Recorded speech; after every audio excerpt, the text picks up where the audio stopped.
master of the choristers starts the singing, and the processional choir moves off with the bride's procession behind. And for one moment we see the bride now as she looks about her in the abbey, in this lovely gown of white silk organza, with a glittering diadem on her head, the orchids in her hand, and the comforting, tall, friendly and alert figure of the Duke of Edinburgh, on whose right arm she can rely.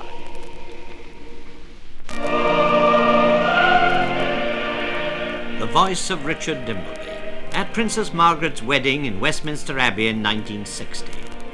The voice which millions of listeners and viewers throughout the English-speaking world so often felt to be their personal guide to the great ceremonial occasions of our recent past. Over the course of 30 years, in fact, this voice was to become the voice of authority, of knowledge, of warm sympathy and understanding too, which was to interpret for us, for each one of us personally it seemed, the splendours of our state occasions, the significance of our ceremonies, indeed in war and peace, the full measure of our recent history. Best remembered though for this, all the majesty and colour of a royal day in a proper setting, every name correct, every detail exact, every word seems in the right place. And so through the organ screen comes the great cross of Westminster. Behind it, the clergy.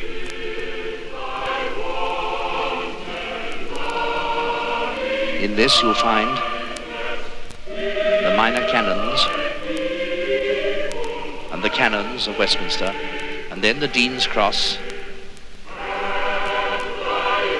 borne by the sacrist. And behind, the bridesmaids.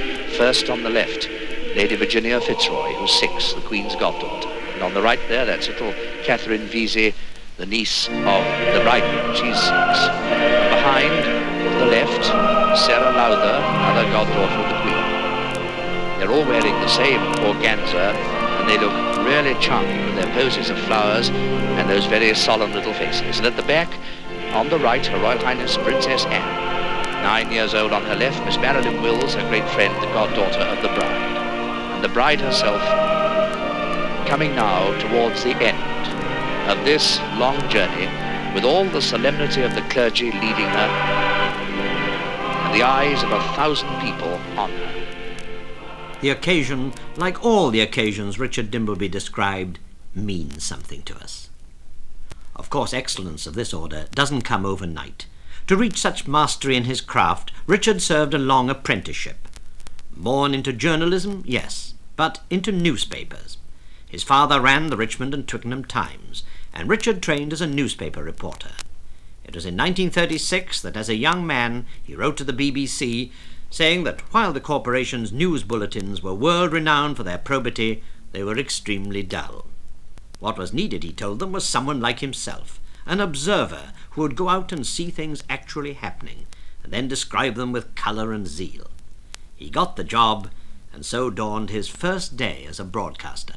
I was sent out, if I remember rightly, I was sent out on the first broadcasting job I did, which may not quite have been my first day, but very nearly was, to record, of all things, a champion cow. This is quite a serious story. There was a cow by the name of Cherry, which lived on a farm or in a stable at a village, small town called Amesbury on the middle of Salisbury Plain. And this cow that year had given a bigger yield of milk in the course of the year than any other cow in the world. And this was considered to be quite an important record. And I was told to go down and record, they said, an interview with the cow. Well, in those days I was willing to tackle anything. I wouldn't be so keen on doing it now. We went down to Amesbury. The cow was very obliging because we held a microphone up and I said, what do you think about this wonderful yield of milk you've produced this year? I don't know whether the farmer gave it a little smack on the back or something, but the extraordinary thing was the cow let out a wonderful moo at this very moment, which sounded exactly like an answer. Within a short time he was plunged into the world arena, which in those days of rapidly expanding communications was already the newsman's field of operation.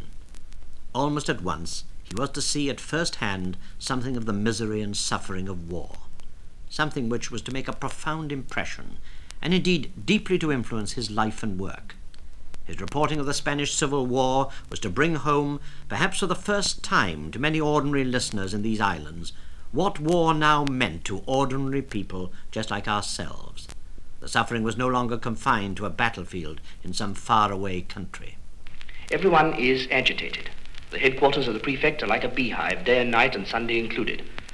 I've had to wait a total of nearly 9 hours for 2 special permits. I've shown them altogether exactly 47 times. I've been asked if I carry arms 6 times and searched for them twice. And once, last night, someone mistook me for a refugee and tried to push me into a cattle truck. Perhaps that sounds vaguely amusing, but the whole refugee problem here is intensely serious and pathetic is the only word I can think of, unless perhaps tragic is better. There are thousands of them, mostly women and young children, coming over the 3 main entrances, Cerbère, Le Pertus and Bourg-Madame. Some of them are in the last stages of exhaustion. They're hungry, starving, many of them, and numbed with cold. In spite of the work of relief organizations and the scheme of evacuation which the French authorities have put into operation quite successfully, many of them have died. An introduction to the war reporting which was to make Richard Dimbleby a household name in the years all too soon to follow. When the Second World War did break out, he was the first war correspondent in France, in the Middle East. He covered the campaigns in Egypt and Libya, in Greece and Syria. He trained the BBC's team of reporters to cover the Second Front, and when it came, he was to play a major part. He led the team of air observers and was constantly flying with the RAF on bomber raids over Germany. There was, of course, no tape recording in those days, only ordinary records, and as the bomber twisted and turned to avoid the flak, the engineer would struggle to keep the needle in the cutting groove while Richard wrestled with his microphone. Now we are coming in to the target. We're approaching Cleves. I've just heard the voice of the master bomber in my headphones ordering us to the extremely low height from which we're going to bomb. Not very welcome news, perhaps, for us. And we're on our way down to that... we're on our way down to that height now. Our bombs are going. The flak is bursting just under us. Studying it. We're going over the top now. Flares and fire. I don't know how we can stand it. We're shaking with the flak. Crew shaking and feel the break guns as they fire. How steady and calm the crew and the skippers are keeping on their course. Now we're also being surprised. Our bombs and they're bursting there now. Flash, flash, flash, crash. I'm sorry. I tried to be contained and steady on this commentary, but it's more than I can do. It's a staggering sight that we can see in the sky.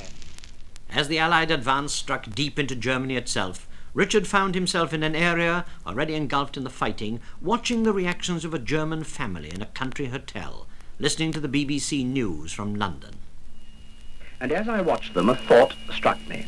This was a recital from London of our success, of the growing and spreading defeat of their country. And yet there was not one sound or sign of regret on their faces. No shock, no despair, no alarm. They just picked up what was said, checked it on the map, and noted it, just as if they were a bunch of neutrals hearing all about somebody else. And indeed I believe that that's what many of these frontline German people are, neutrals in their own country. They seem to have lost the power of passion or sorrow. They show no sympathy for their army, for their government, or for their country. To them, the war is something too huge and too catastrophic to understand. Their world is bounded by the difficulties of managing a country hotel. He was also to go on special assignments, and it was one of these, his visit to Belsen concentration camp in 1945, that many consider his most moving broadcast. Outside, it had been the lucky prisoners, the men and women who had only just arrived at Belsen before we captured it. But beyond the barrier was a whirling cloud of dust, the dust of thousands of slowly moving people, laden in itself with the deadly typhus germ. And with the dust was a smell sickly and thick, the smell of death and decay, of corruption and filth. I passed through the barrier and found myself in the world of a nightmare. Dead bodies, some of them in decay, lay strewn about the road and along the rutted tracks. On each side of the road were brown wooden huts. There were faces at the windows, the bony, emaciated faces of starving women too weak to come outside, propping themselves against the glass to see the daylight before they died. And they were dying every hour and every minute. I saw a man wandering dazedly along the road, stagger and fall. Someone else looked down at him, took him by the heels, and dragged him to the side of the road to join the other bodies lying unburied there. No one else took the slightest notice. They didn't even trouble to turn their heads. Babies were born at Belsen, some of them shrunken, wizened little things that could not live because their mothers could not feed them. One woman, distraught to the point of madness, flung herself at a British soldier who was on guard in the camp on the night that it was reached by the 11th Armoured Division. She begged him to give her some milk for the tiny baby she held in her arms. She laid the mite on the ground, threw herself at the sentry's feet and kissed his boots. And when, in his distress, he asked her to get up, she put the baby in his arms and ran off, crying that she would find milk for it because there was no milk in her breast. And when the soldier opened the bundle of rags to look at the child, he found it had been dead for days. This experience shocked Richard profoundly. How could this thing happen in the 20th century, in a supposedly civilized country? This was to be a turning point. One thing the mass communications medium of broadcasting must do, he felt, was to uplift and strengthen the standards of a decent, civilized social order. His feeling that our ceremonies of state were not just great traditions, but important to an ordered way of life, dates from this time. As Hitler's Germany crumbled into dust, it seemed fitting that Richard Dimbleby should be in a significant spot at the very end. This is Richard Dimbleby. I'm speaking to you while sitting in Hitler's chair at the remains of his desk in his study in the Reich Chancellery in Berlin.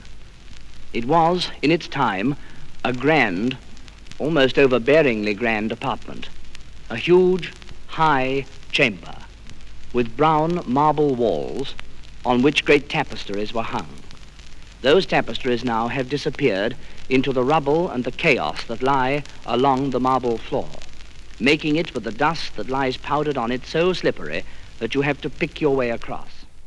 And he was there too, with the thankful crowds in Whitehall, to describe the excitement of VE Day. And now Mr. Churchill stands on the balcony of the Ministry of Health. He's wearing his boiler suit, the famous boiler suit that he's made so wonderful. And he had the audacity, shall I say, to put on his head his famous black hat. Nobody can say that it goes with a boiler suit, but you heard what a cheer it raised from the crowd. He stands now in the floodlights, the band playing for He's a Jolly Good Fellow, and he's giving the victory sign for all his might from the floodlit balcony. I had no idea when I began speaking to you a moment ago that Mr. Churchill was coming out again. But there he is, standing, waving to the crowd, with his naval ADC behind him, and the people of the Ministry of Health crowded on each side of him, smiling. And now listen, the band is playing Land of Hope and Glory, and the crowd is singing. And this suddenly has become a very moving moment, for Mr. Churchill too is singing, and he is conducting the singing of this song. Will you listen, please?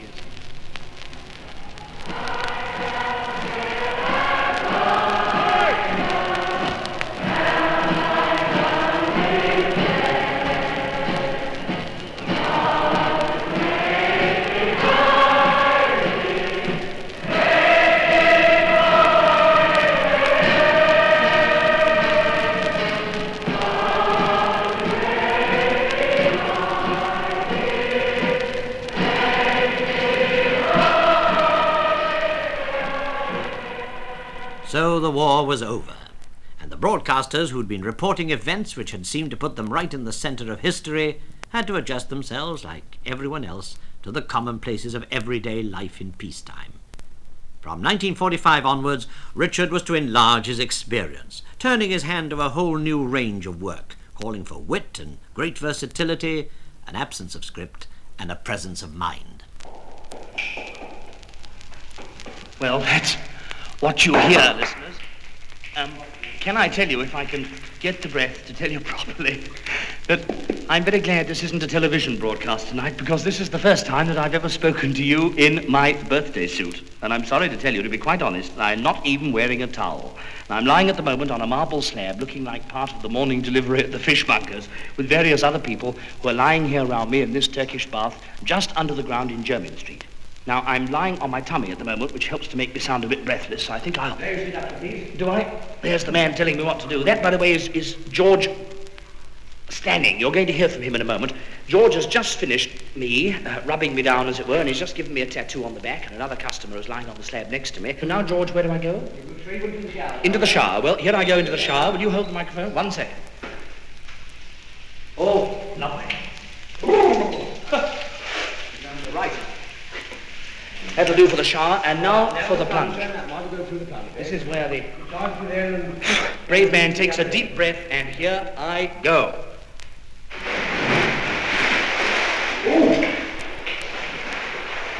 It's cold, but believe me, it's absolutely lovely. And as soon as I've said goodbye to you listeners, I'm going back into that plunge again. And there was literally no knowing where he'd find himself next. Good afternoon. And I don't suppose that I've ever said good afternoon to you from a stranger place. At the moment, I'm encased in a diving suit, helmet and all, pressing on a little button on the side of the helmet to stop the noise of the air while I talk to you. That's why I pause every few seconds to let the air out. And I'm roughly perhaps 12 or 15 feet, a shade more perhaps, under the surface of the Gairloch in West Scotland. This is a visit to the reserve fleet, and we thought it would be a change if we were to start off talking to you from under the sea. Well, it's something I've never done before, and believe me, it may be cold on the hands, but it's absolutely fascinating. But along with the amusing, the sometimes faintly frivolous, was still his news reporting, and the continuing association with royal events, with the monarchy, which he felt to be so vital a cornerstone of that healthy society he so cherished. In 1947, the wedding of Princess Elizabeth and the young Lieutenant Philip Mountbatten. And when George VI died, a beloved king who had been with us through the most troubled years of our history, Richard Dimbleby was to describe the lying in state in Westminster Hall with such mastery of words as to bring home, perhaps for the first time to many listeners, loyal subjects, the full significance of that dignified and moving moment. It is very simple, this lying in state of a dead king, and of incomparable beauty. High above all light and shadow and rich in carving is the massive roof of chestnut that Richard II put over the great hall. From that roof, the light slants down in clear, straight beams, unclouded by any dust, and gathers in a pool at one place. There lies the coffin of the king. The oak of Sandringham, hidden beneath the rich, golden folds of the standard. The slow flicker of the candles touches gently the gems of the imperial crown, even that ruby that King Henry wore at Agincourt. It touches the deep purple of the velvet cushion and the cool white flowers of the only wreath that lies upon the flag. How moving can such simplicity be? How real the tears of those who pass and see it and come out again, as they do at this moment in unbroken stream, to the cold, dark night and a little privacy for their thoughts. He would be forgiven who believed that these yeomen of the bodyguard, facing outwards from the corners of the catafalque, were carven statues of the yeomen of the Tudor Henry's day. Could any living man, let alone a white bearded man of 80, be frozen into this immobility? The faces of the two gentlemen at arms are hidden by the long white helmet plumes that have fallen about them like a curtain as they bowed their heads. Are they real, those faces, or do the plumes conceal two images of stone. And the slim, straight figures of the officers of the household brigade, hands poised lightly on their arms reversed. What sense of pride and honor holds their sword so still that not one gleam of light shall be reflected from a trembling blade? Never safer, better guarded, lay a sleeping king than this. Of all his broadcasts, this was one of his favourites. But it wasn't long before we were looking eagerly ahead to the crowning of a young queen. Richard was now making his mark in that other branch of broadcasting, the glossy, growing medium of television, striding out, finding its feet and its audience.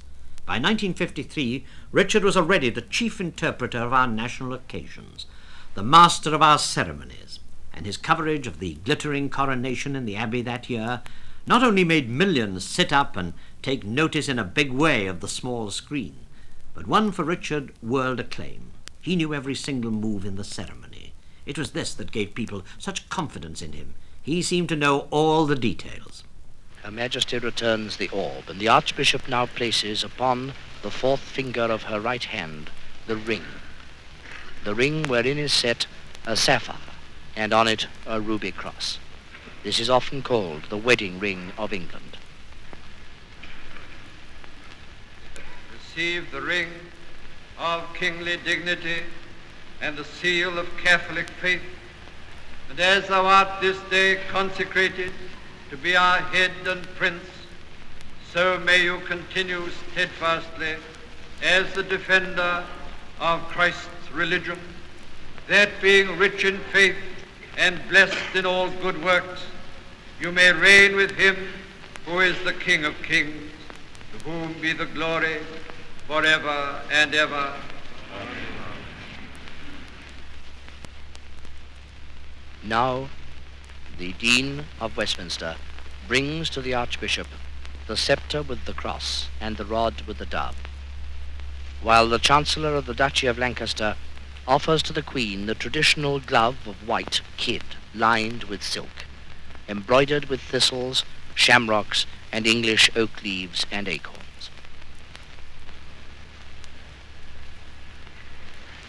Receive the royal scepter, the ensign of kingly power and justice. Receive the rod of equity. Richard Dimbleby in his element, putting us right there in the picture. As well as the direct commentary, the straight report, he had, of course, developed his mastery of the broadcast interview. Here was not only a polished technique, but an obvious gift of warmth and sincerity with people. It wasn't just a job of work for him. He rarely seemed genuinely interested. During the 5 years he travelled the length and breadth of Britain with the radio programme Down Your Way, he met thousands of very ordinary people with no special claim to fame, yet always, each time, the one person he was interviewing seemed to count in a very special way. I'd like to know, in the time that you've been a midwife, which is how many years roughly? About 35. How many children have you delivered? 2,374. A wonderful total. When you say 2,374, you rather emphasize that 4. When was that? Well, the last baby of all was born this morning. Mm-hmm. What time? At about 6 o'clock. I was out at 3:30. Oh. And the baby was born about 6 o'clock Well, I this hope morning. as soon as we finish our interview, you'll go and make up your lost sleep, will you? Maybe. What did the baby weigh? 8 pounds. Good one? Very nice baby indeed. What, a boy? Boy, yes. Good. Well, good luck to him.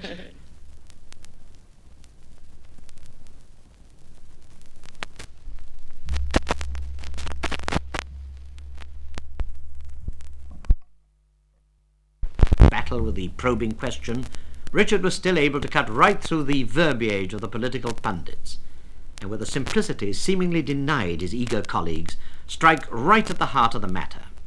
When President Kennedy ordered the Russian missiles out of Cuba and the world stood on the brink of nuclear war, Richard questioned a leading defense correspondent. Well, now, this brings me to a question I very much wanted to put to you before this program ended. I am aware, a lot of people must be, I think, that a great many people today are extremely worried and perhaps a lot are very frightened by what has happened and have some awful feeling that something dreadful may happen quite quickly, suddenly. Do you think there is any reason at all for short-term, immediate nerves on this? While that programme was on the air, a woman rang the studios to say she would send her children to school in the morning only if Richard Dimbleby said it was safe to do so. He felt his public responsibility very deeply. And I don't think that we can usefully tonight take you any further in this. May I just say, as I have said on emergency programmes like this before, I hope we have been of some real service to you this evening. Good night. Commentator and interviewer par excellence, what was his secret? For commentary, he always claimed the vital thing was days and often weeks or months even of careful preparation. Doing your homework, he called it. Interviewing, he once talked about this to the audience of an overseas radio programme called Asian Club. I suppose the most important thing for someone who is spending his time asking questions of other people is that he should be genuinely interested in other people. You can't really, I think, be a good interviewer if you're bored by what the other person is saying, if you don't want to know what they want to tell you, and if you're just asking questions for the sake of asking questions. I hope that you're not asking questions now for the sake of asking questions. But given that you are interested in what a person has to say, the second thing is, I think that you must be good at listening. And it's easy for me tonight because you haven't got any choice. But one of the talents that I have, and it's rather a precious one to me, is that I am able to listen to other people even when they are bores for a long, long time without ever showing that I'm not deeply interested in what they're saying. I'm not talking about broadcasting now, I'm talking about in ordinary life. My wife always says that I'm the best listener she's ever come across in her life. If you spend your time and are paid to talk and talk and talk and talk as I'm talking now, she doesn't know what a blessed relief it is sometimes to sit down and let somebody else do all the talking and you just listen to them. But you must be interested in people. You must want to know, or want to get out of them the information you're trying to get, and you must be, I think, good at listening to people. I don't like the sort of interviewing which is growing very widely, where the interviewer, I think, is impertinent and asks cruel questions deliberately to try and get the other person into a difficult position. And unless, of course, the person is interviewing a villain, and everybody knows he's interviewing a villain, that's all right. And I don't like the fashion which is now spreading for the interviewer to become as important as the person who's being interviewed. There's a growing tendency now for people to become very famous, and this is not just Great Britain, this applies very much in America, for example, very famous because they are famous interviewers. Now, they shouldn't be famous interviewers. When we started the business of interviewing in broadcasting and in television, I think we should all have been anonymous, and we should have stayed anonymous all the way through, so that nobody knew us at all except as the man who asks the questions, because the whole object of the exercise of an interview is to hear what the person being interviewed has got to say. Nobody wants to know what the interviewer is saying. Who cares about him? Nowadays, it's got so turned round the wrong way that it's considered a great honor by somebody to be interviewed by Mr. X. War reporting, commentating, interviewing. Whatever the job in broadcasting, Richard had done it. In 1955, he appeared in another role, as anchor man in a television program which set out to cover the world, Panorama. It was he to whom millions turned each week for information and comment in crisis and catastrophe, and for the totally unexpected.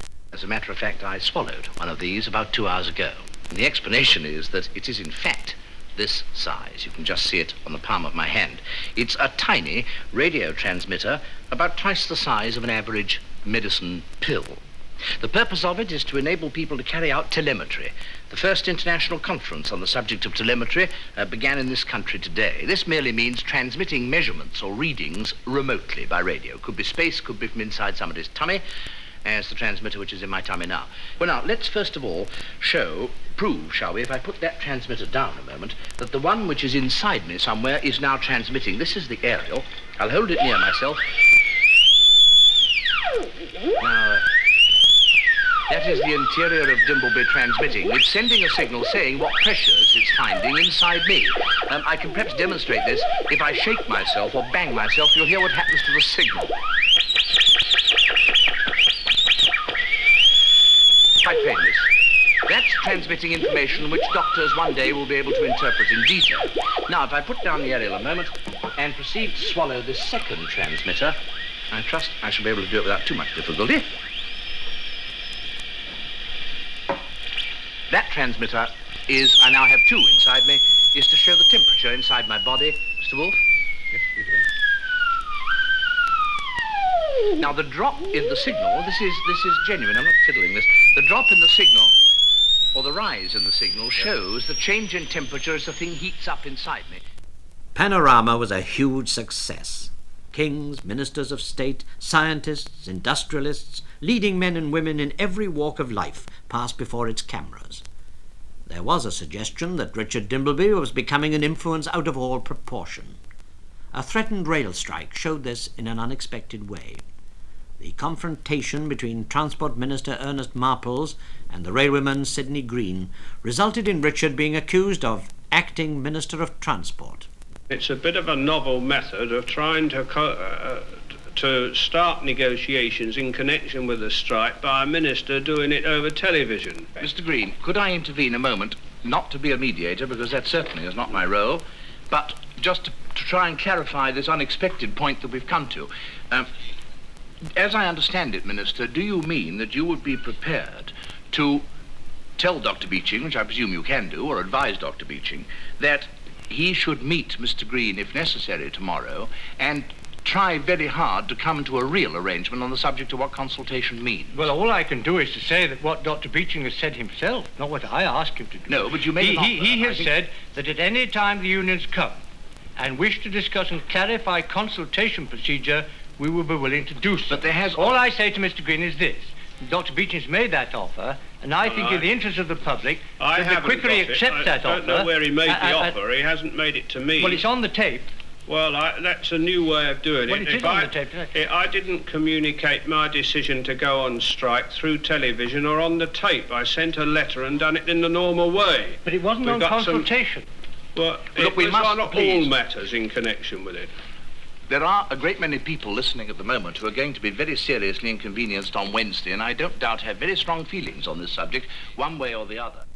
The Duke of Edinburgh had introduced the National Geophysical Year on television and had reported on his travels for a children's programme.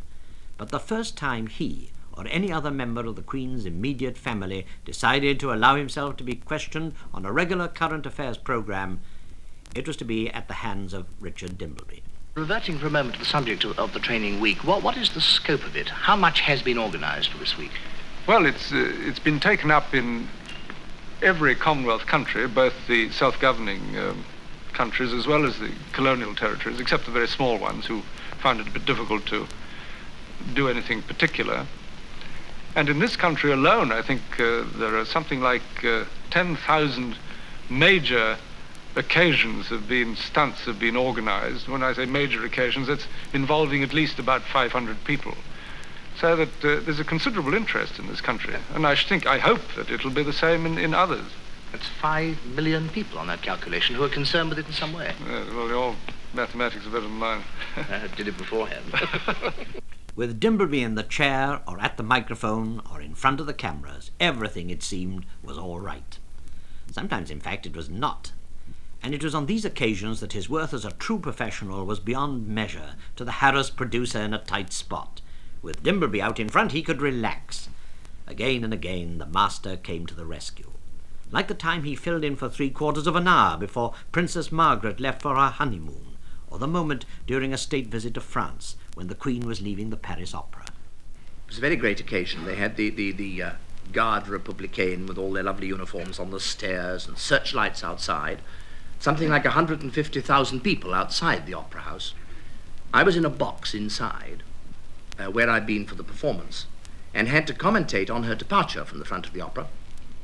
Without seeing myself what was going on, I could see, of course, what the television cameras outside were showing me on a television set inside this box. So watching that, I was able to describe the thing. That was the idea. Just before we went on, in fact, 10 seconds before we went on the air, the lights failed in the opera house. And not only was I plunged into pitch darkness, but the monitor was switched off automatically and the picture went dead.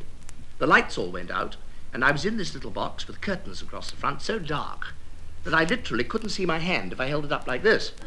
Unable to see anything that was happening outside, but on the air, and since my telephone had broken down, no means of telling the producer that I couldn't see. So I had to listen to the cheers outside and guess what was going on and say, well, now, you know, the procession, and with the sweat pouring down my face. And after about 10 minutes of this, the producer realized that I couldn't see and began telling me in my headphones what he could see through his cameras, and we managed to get it right. And I think people never really listened to television because nobody wrote in to say, you know, what happened, what went wrong. It was very disappointing. I wish somebody noticed that we made a mess of it. Always the unexpected. He could never be sure what would happen next. The tragedy of President Kennedy's assassination in 1963 took Richard Dimbleby to the United States, and to an event for which there could be none of the usual careful preparation. His commentary accompanied pictures of the funeral transmitted by satellite. And so outside to the sunshine, where the bearer party, some of them coloured servicemen, drawn from all the services, proudly, reverently and carefully, bear their dead president and commander-in-chief down the steep steps, back to the gun carriage which waits for them at the bottom.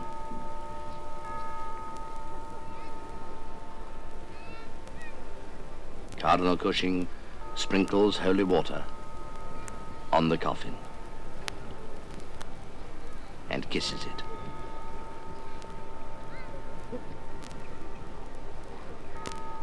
Somewhere high above, a single bell is tolling. And the slow, careful party moves on to the gun carriage.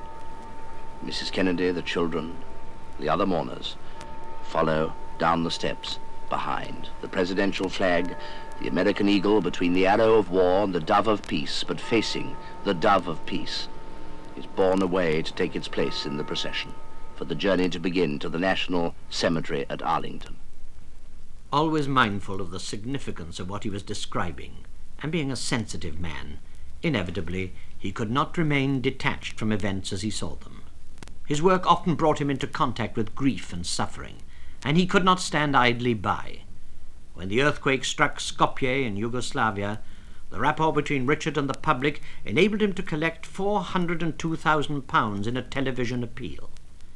And it was the same with the Persian earthquake, when the response to his appeal on that occasion was the largest in the history of television, £407,000. Most of us don't know much about earthquakes. We don't realize what they can mean. If you just look for a moment at this picture which shows a woman and her children going past the ruins of a house, you'll realize how suddenly life can come to a standstill for these poor people when something like a really violent earthquake happens.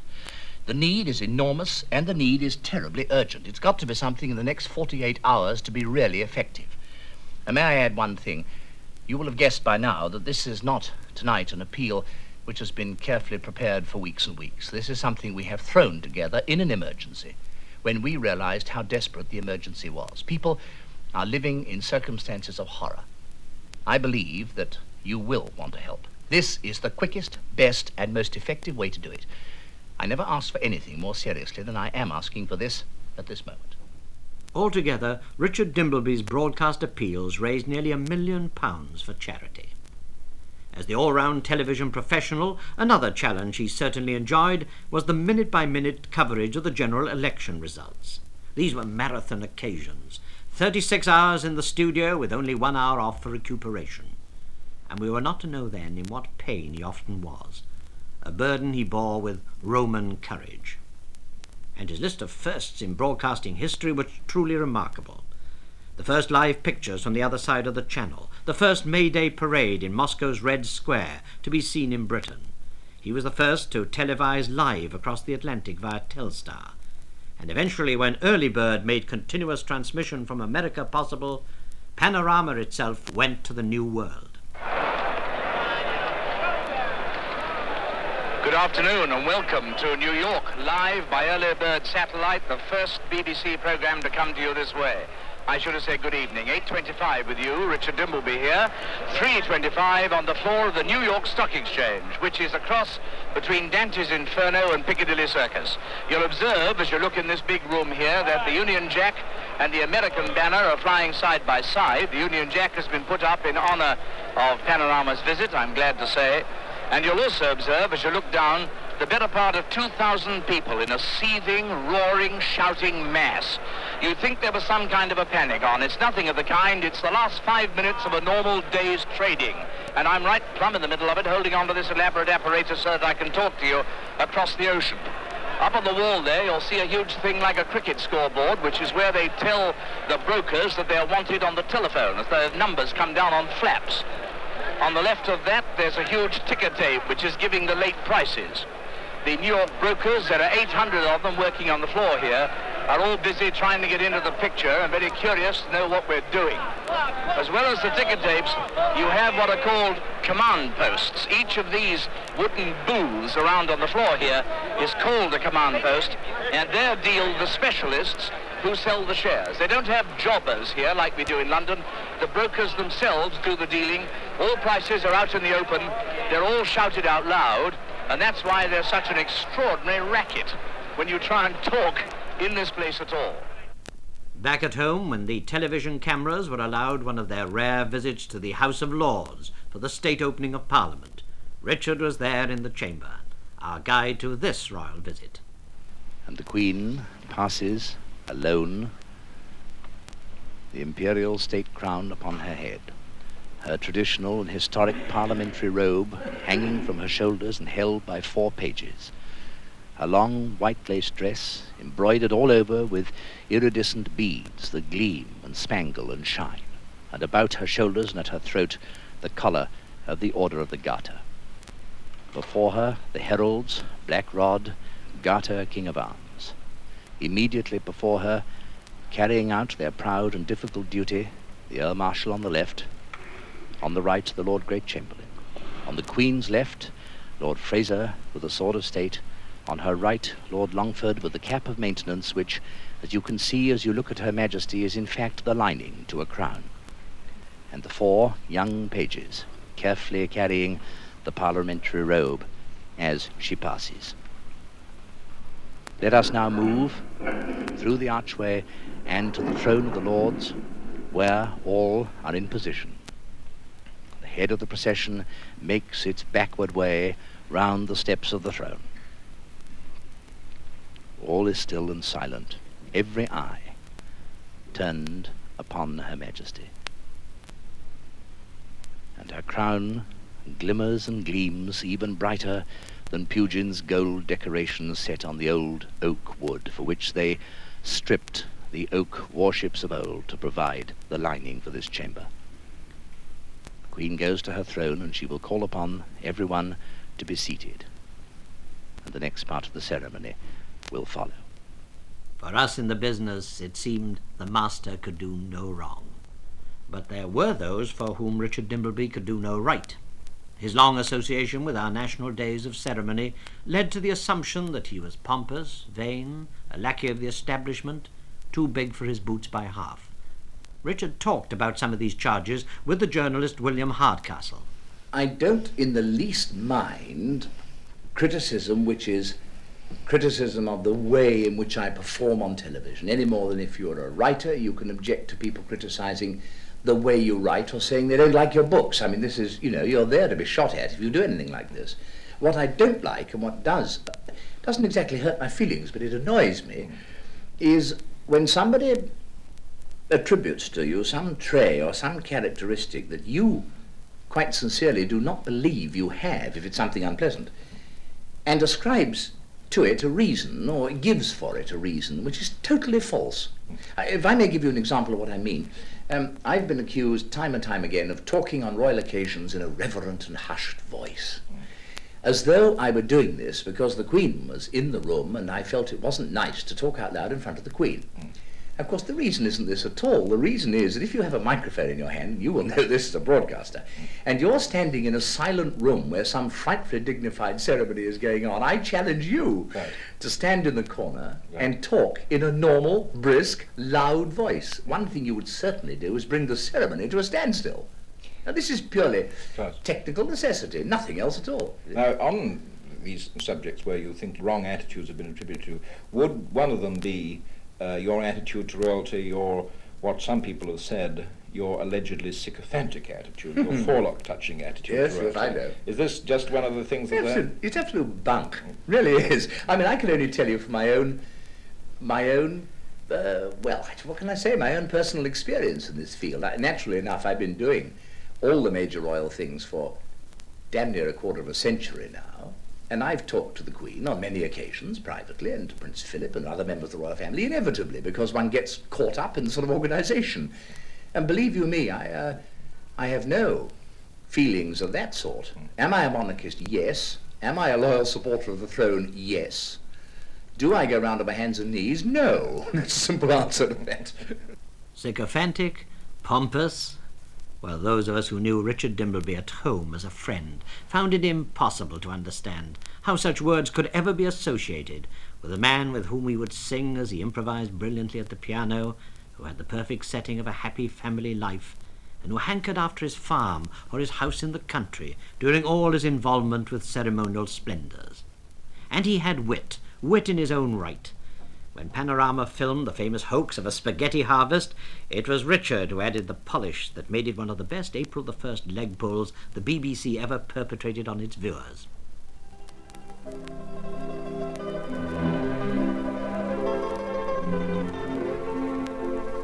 It isn't only in Britain that spring this year has taken everyone by surprise. Here, in the Ticino, on the borders of Switzerland and Italy, the slopes overlooking Lake Lugano have already burst into flower, at least a fortnight earlier than usual. But what, you may ask, has the early and welcome arrival of bees and blossom to do with food? Well, it's simply that the past winter, one of the mildest in living memory, has had its effect in other ways as well. Most important of all, it's resulted in an exceptionally heavy spaghetti crop. The last 2 weeks of March are an anxious time for the spaghetti farmer. There's always the chance of a late frost, which, while not entirely ruining the crop, generally impairs the flavour and makes it difficult for him to obtain top prices in world markets. But now these dangers are over, and the spaghetti harvest goes forward. Spaghetti cultivation here in Switzerland is not, of course, carried out on anything like the tremendous scale of the Italian industry. Many of you, I'm sure, will have seen pictures of the vast spaghetti plantations in the Po Valley. For the Swiss, however, it tends to be more of a family affair.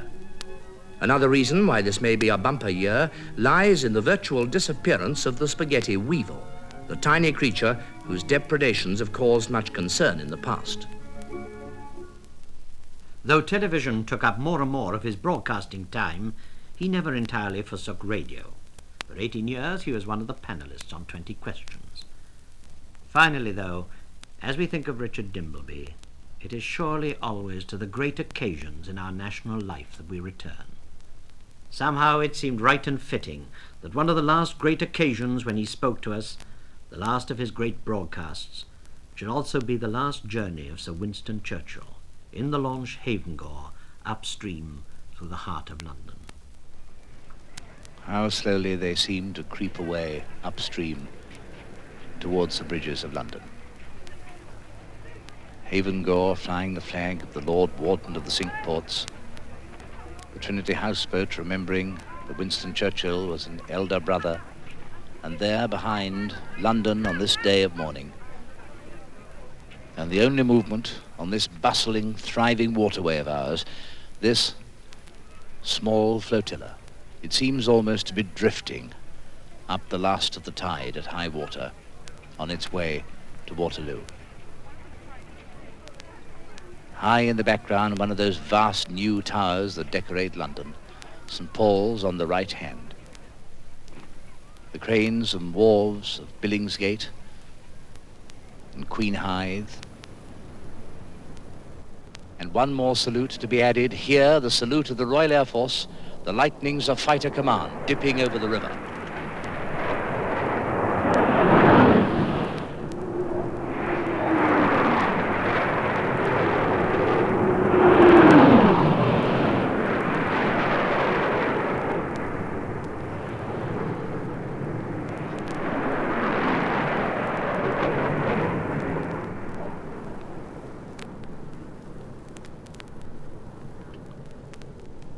So all the services now have saluted the great man as he goes. We watch from deep underneath London Bridge as the launches slowly come through. You see the top of the tide, how high it is, how small the bridge arch seems to be, on its way again upriver. The voice of Richard Dimbleby, broadcaster and friend, a gifted man certainly, a good man too, a kind man, indeed to us in broadcasting, a great man.